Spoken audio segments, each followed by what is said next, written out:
L'idée ici, c'est de comprendre qu'un triangle rectangle, c'est en fait un demi-rectangle.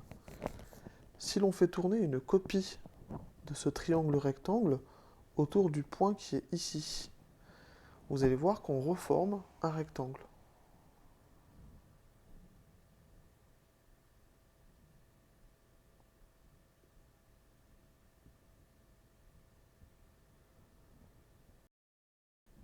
Puisqu'ici j'ai reformé un rectangle à partir de deux triangles rectangles identiques, eh bien l'aire de un seul de ces triangles rectangles sera donc égal normalement à la moitié de l'aire d'un rectangle.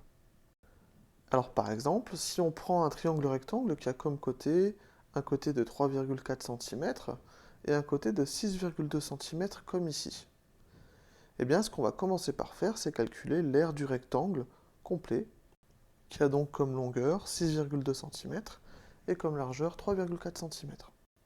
Alors allons-y, pour calculer l'aire de ce rectangle, qui est représenté ici en bas, eh bien vous savez, hein, on l'a vu dans la vidéo précédente, qu'il suffit d'appliquer la formule, c'est plus pratique, hein, l'aire du rectangle c'est égal à la longueur fois la largeur.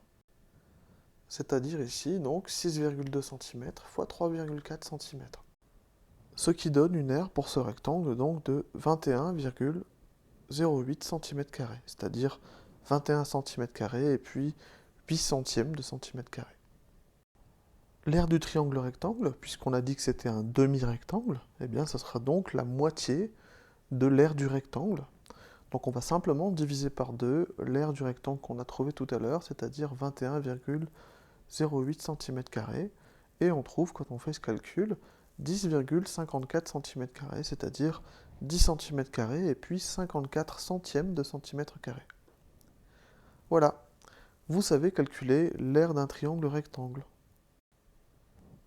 Tu pourras, maintenant que tu as compris d'où venait cette formule, l'utiliser. L'aire d'un triangle rectangle, c'est donc la longueur fois la largeur, divisé par 2. Alors tu as vu, hein, ce que j'appelle longueur et largeur, ici ce sont les deux côtés du triangle rectangle qui permettent de former l'angle droit. Voilà, cette vidéo est terminée, je te dis à bientôt.